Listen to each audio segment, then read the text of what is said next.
Iran ಮತ್ತು Israel ಯುದ್ಧ, Rahul Gandhi police ವಶಕ್ಕೆ, ರಣರಂಗವಾದ ರಾಷ್ಟ್ರ ರಾಜಧಾನಿ, ಪ್ರಧಾನಿ ಮನೆ ಮುಂದೆ ಕಾಂಗ್ರೆಸ್ ಪ್ರೊಟೆಸ್ಟ್. ರಾಷ್ಟ್ರ ರಾಜಧಾನಿ ದೆಹಲಿ ರಣಾಂಗಣವಾಗಿದೆ. ಪ್ರಧಾನಿ ನಿವಾಸದ ಬಳಿ ಪ್ರತಿಭಟನೆ ನಡೆಸುತ್ತಿದ್ದ ರಾಹುಲ್ ಗಾಂಧಿಯನ್ನ ಪೊಲೀಸರು ವಶಕ್ಕೆ ಪಡೆದಿದ್ದಾರೆ. ರಾಷ್ಟ್ರ ರಾಜಧಾನಿ ದೆಹಲಿ ಅಕ್ಷರಶಃ ರಣಾಂಗಣವಾಗಿ ಬದಲಾಗಿದೆ.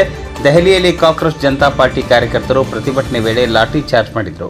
ಲಾಠಿ ಚಾರ್ಜ್ ಖಂಡಿಸಿ ಕಾಂಗ್ರೆಸ್ ನಾಯಕರು ದೆಹಲಿ ಪ್ರಧಾನಿ ನಿವಾಸದ ರಸ್ತೆಯಲ್ಲಿ ಬೃಹತ್ ಪ್ರತಿಭಟನೆಯನ್ನು ನಡೆಸುತ್ತಿದ್ದಾರೆ. ರಾಹುಲ್ ಗಾಂಧಿ, ಪ್ರಿಯಾಂಕಾ ಗಾಂಧಿ, ಮಲ್ಲಿಕಾರ್ಜುನ್ ಖರ್ಗೆ, ಕೆಸಿ ವೇಣುಗೋಪಾಲ್, ಪವನ್ ಖೇರಾ ಮತ್ತು ಇತರ ಕಾಂಗ್ರೆಸ್ ನಾಯಕರು ಪ್ರತಿಭಟಿಸುತ್ತಿದ್ದಾರೆ. ಈ ವೇಳೆ ನೀಟ್ ಅಕ್ರಮ ಹಾಗೂ ಧರ್ಮೇಂದ್ರ ಪ್ರಧಾನ್ ರಾಜೀನಾಮೆಗೆ ನಾಯಕರು ಒತ್ತಾಯ ಮಾಡಿದರು. ಇನ್ನು ಪ್ರತಿಭಟನೆ ಜೋರಾಗುತ್ತಿದ್ದಂತೆ ಕಾಂಗ್ರೆಸ್ ನಾಯಕರನ್ನ ಪೊಲೀಸರು ವಶಕ್ಕೆ ಪಡೆದರು. ರಾಹುಲ್ ಗಾಂಧಿ ವಶಕ್ಕೆ. ದೆಹಲಿಯ 7 ಲೋಕ ಕಲ್ಯಾಣ ಮಾರ್ಗ ಪ್ರವೇಶ ದ್ವಾರದಲ್ಲಿ ಗಲಾಟೆ ಉಂಟಾಗಿದೆ. ಕಾಂಗ್ರೆಸ್ ನಾಯಕ ರಾಹುಲ್ ಗಾಂಧಿ ನೇತೃತ್ವದಲ್ಲಿ ಪ್ರತಿಭಟನೆ ನಡೆಸಿದ್ದಾರೆ.